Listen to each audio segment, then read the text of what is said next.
Shalom, jumpa lagi dengan saya di Klavos Sukacita. Saya akan membagi bagian kebenaran firman Tuhan bagi setiap kita pemirsa Klavos.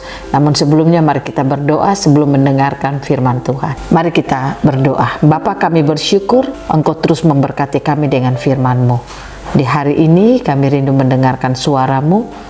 Roh Kudus tolong kami, mampukan kami untuk kami mampu menangkap suara Tuhan yang berbicara bagi kami. Amin. Bagian kebenaran firman Tuhan, Hosea pasal 11 ayat yang pertama, demikian bunyi firman Tuhan. Kasih Tuhan mengalahkan kedegilan orang Israel. Ketika Israel masih muda, kukasihi dia, dan dari Mesir kupanggil anakku itu. Demikian jauh pembacaan firman Tuhan. Pemirsa Klavos yang diberkati oleh Tuhan, kita harus yakini dalam hidup kita bahwa Allah yang kita sembah adalah Allah yang sangat peduli dengan kehidupan kita, umat yang percaya kepadanya. Mengapa Allah peduli dengan kita? Karena Allah telah merancang hidup saudara dan saya menjadi orang-orang yang luar biasa. Nah, Dia mau supaya kehidupan kita, orang yang percaya kepadanya, mengalami rancangan Allah itu di dalam hidup kita. Nah, oleh karena itu, karena rancangan itu harus terjadi dalam kehidupan kita, umat manusia yang percaya kepadanya, maka Allah tidak akan pernah membiarkan hidup saudara dan saya mengalami kebinasaan. Dia tidak akan pernah membiarkan hidup saudara dan saya ada di dalam keterpurukan. Tetapi apapun situasi, kondisi yang kita alami, Allah punya banyak cara untuk membawa kehidupan saudara dan saya mengalami rancangannya di dalam hidup kita. Kita percaya bahwa di dalam kitab Kejadian pasal 1 ayat 26 dikatakan, Allah berkata bahwa marilah kita menjadikan manusia serupa dan segambar dengan kita. Artinya Allah punya kerinduan untuk manusia itu hidup di bumi merepresentasikan Dia sebagai Allah pencipta. Nah, oleh karena itu, waktu manusia itu diberikan rancangan itu di dalam kehidupan manusia, melalui manusia yang pertama itu Adam, firman Tuhan mencatat rancangan itu gagal dilakukan oleh Adam dan Hawa. Tetapi Allah tidak pernah gagal atas rancangannya dalam hidup manusia. Manusia boleh gagal dalam melakukan rancangan Allah dalam hidupnya, tapi Allah tidak pernah gagal untuk melaksanakan atau menyatakan rancangannya bagi hidup umat percayanya. Nah, dikatakan ketika umat mengalami masalah, umat mengalami persoalan dalam kehidupannya, Allah terus bekerja dalam kehidupan umatnya supaya umatnya itu mengalami rancangannya di dalam kehidupan umat itu sendiri. Nah, belajar lewat firman Tuhan kita di saat ini, Allah berkata kepada Hosea, dan Hosea diminta untuk menyampaikan kepada bangsa Israel agar mereka yang menjadi orang-orang yang hidup di dalam kedegilan, artinya orang-orang yang keras kepala, orang-orang yang tidak mau ditegur, orang-orang yang tidak mau dinasehati, sehingga mereka hidup melakukan dosa, hidup jauh dari Allah. Allah menyampaikan kepada Hosea, untuk Hosea menyampaikan kepada umat Allah bahwa Allah yang mereka sembah adalah Allah yang penuh kasih. Nah, Allah menyatakan kasihnya kepada manusia itu dinyatakan melalui Hosea. Dan apa yang disampaikan Allah, kita melihat pada ayat yang pertama dikatakan, ketika Israel masih muda, kukasihi dia, dan dari Mesir kupanggil anakku itu.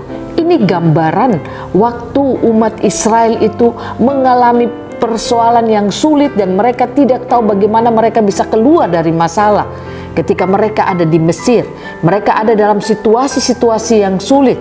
Dikatakan di tengah-tengah situasi itu umat ini berteriak kepada Tuhan dan teriakan mereka didengar oleh Tuhan. Dan apa yang mereka teriakan itu, Tuhan memerintahkan Musa untuk mengeluarkan Israel dari penindasan di Mesir. Nah, ini yang Allah katakan, ketika Israel masih muda, kukasihi dia. Gambaran masih muda ini adalah gambaran yang dimana seorang yang masih muda itu, seorang yang masih polos, yang tidak tahu apa yang harus dia lakukan. Dia masih perlu banyak belajar, dia masih perlu banyak hal yang harus dia tahu. Nah, di dalam kondisi ini, gambaran inilah yang Allah katakan kepada Hosea bagi umat Israel. Dikatakan ketika Israel masih muda, artinya Allah mau katakan waktu Israel itu belum bisa melakukan apa-apa, mereka belum tahu apa-apa. Dia katakan kukasihi dia, dan dikatakan lagi, dan dari Mesir kupanggil anakku itu. Artinya gambaran apa yang mereka sementara alami di Mesir, situasi keadaan yang sulit di Mesir itu. Allah katakan, kupanggil mereka. Kupanggil artinya dia memberikan keselamatan bagi mereka, mengangkat mereka dari penindasan yang mereka alami. Nah, disinilah Allah menyatakan kasih-Nya, bahwa Dia adalah Allah yang peduli. Dia tidak pernah meninggalkan umatnya. Nah, gambaran ini mau dikatakan kepada saudara dan saya, apa yang Allah nyatakan bagi umatnya, kita sudah alami itu dalam kehidupan kita saat ini. Melalui peristiwa kematian, kebangkitan, Yesus naik duduk di takhta Allah Bapa, Roh Kudus dicurahkan bagi hidup saudara dan saya. Ini menandakan kasih Allah yang dikerjakan dalam hidup kita, supaya rupa dan gambarnya itu nyata dalam hidup kita. Nah, kalau Allah itu menyatakan akan kasih-Nya bagi kita, kita telah mengetahui kasih Allah itu melalui karyanya bagi anaknya Yesus Kristus. Nah, apa yang harus kita lakukan sebagai balasan ucapan terima kasih kita atas kasih Allah yang peduli dalam hidup kita umatnya? Belajar lewat firman Tuhan saat ini, Allah menyatakan kasih-Nya bagi kita. Selaku orang percaya kepadanya, mari kita lakukan apa yang menyenangkan hatinya. Mari kita melakukan apa yang baik menurut Dia. Mendengar dan melakukan firman-Nya, itu yang Dia inginkan kita alami dalam perjalanan hidup kita. Supaya ketika kita hidup, mendengar dan melakukan firman Tuhan dalam hidup kita, maka kita akan mampu hidup sebagai anak-anak Tuhan yang dapat merepresentasikan Tuhan melalui kehidupan kita setiap saat.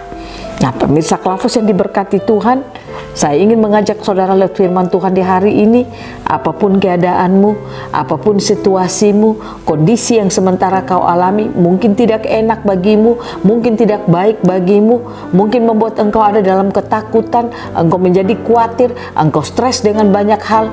Saya katakan, percayalah, Allah tidak akan pernah membiarkan hidupmu mengalami hal-hal demikian, karena Dia adalah Allah yang peduli. Percayalah, lewat karya Yesus Kristus, saudara dan saya diberikan kemampuan untuk kita menang atas semuanya itu. Ingat, segala sesuatu yang membuat kita takut, segala sesuatu yang membuat kita khawatir, segala sesuatu yang membuat kita gelisah, itu semua berasal dari iblis. Iblis mau supaya saudara dan saya tidak percaya Tuhan. Iblis mau supaya kita meragukan Tuhan dalam hidup kita. Nah, oleh karena itu, percaya Dia Allah yang peduli. Dia selalu peduli dengan hidup saudara dan saya. Biarkan Roh Kudus yang Dia berikan bagi kita menuntun hidup kita, supaya kita bisa mengalami terus karya Allah itu di dalam hidup kita setiap saat. Tuhan Yesus memberkati kita, Tuhan Yesus memberkati kita dengan kuasa-Nya, dan biarlah Roh Kudus akan menolong dan memampukan kita semua. Amin. Mari kita berdoa. Terima kasih Bapa, firman-Mu boleh menerangi seluruh hidup kami. Kami boleh belajar lewat kebenaran firman-Mu, bahwa Allah selalu peduli dalam hidup kami. Biarlah kami terus membangun kepercayaan kami tentang kepedulian Allah dalam hidup kami. Kami mau hidup seperti apa kata Allah, kami mau hidup seperti apa yang Dia firmankan bagi kami. Roh Kudus tolong dan mampukan kami selalu. Dalam nama Yesus kami berdoa. Amin. Shalom, Tuhan berkati kita semua.